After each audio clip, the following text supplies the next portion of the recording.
இந்த சின்ன பசங்க வருங்காலத்தில் எதிர்கட்சியே இல்லாத சட்டமன்றத்தில் எங்கள் தலைவரை முதலமைச்சராக அமர வைப்போம். 234 தொகுதியும் நாங்க தான் ஜெயிப்போம் சொல்லும்போது அதுக்கு என்ன அர்த்தம்?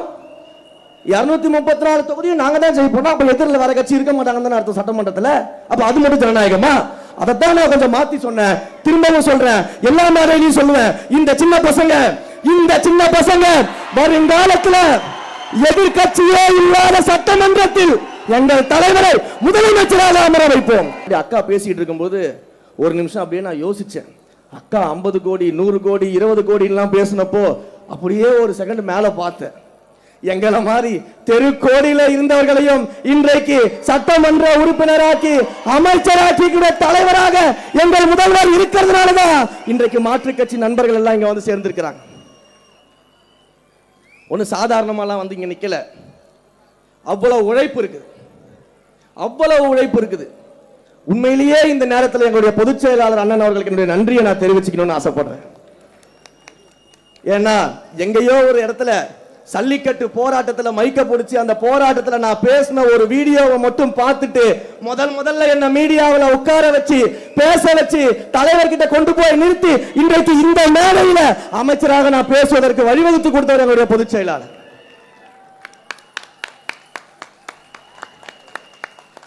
எந்த கட்சியில் எனக்கு முன்னாடி பேசும்போது அண்ணன் ராவுத்தர் இப்ராஹிம் சொன்னார்ல, பொதுச் செயலாளரை ட்ரோல் பண்றாங்க, விமர்சனம் பண்றாங்க. அண்ணன், ட்ரோல் விமர்சனம் மட்டும்தான் பண்ண முடியும். அவரை மாதிரி இப்படி இருக்கக்கூடிய கடல் கோரி தொண்டர்களை மேடையேற்ற எந்த கட்சியில் இருக்கக்கூடிய பொதுச் செயலாளரும் முடியாது. அப்ப அப்படிப்பட்ட உழைப்பாளிகளை கொண்டது நம்முடைய கழகம்.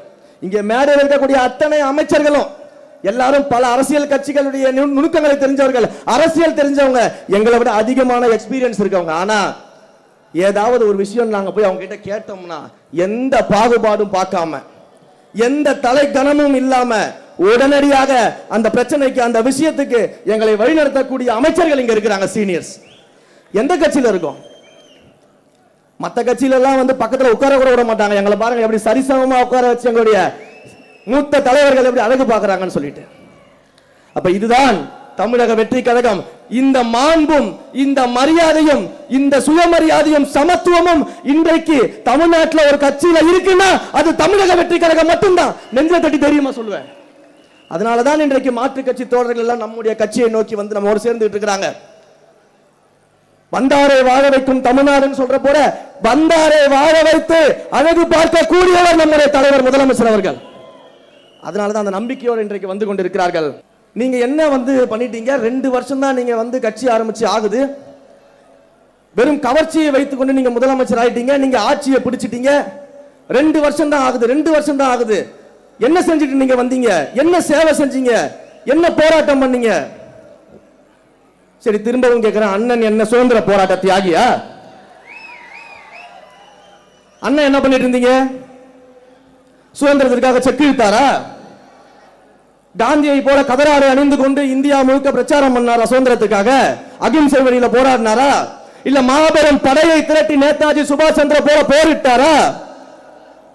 எங்கள் தலைவராவது திரைத்துறையில் நடிகராக இருக்கும் பொழுது அந்த இந்தியாவிலேயே திரைத்துறையில் உச்சபட்ச நடிகராக உயர்ந்து விட்டு அரசியலுக்கு வந்தாரு. அண்ணன் அப்படி என்ன சாதனை பண்ணிட்டு வந்துட்டீங்க? எப்படி நீங்க வந்து துணை முதலமைச்சரா இருந்தீங்க இதுக்கு முன்னாடி? அப்ப யாரு யாரை பார்த்து கேள்வி கேட்கறதீங்க?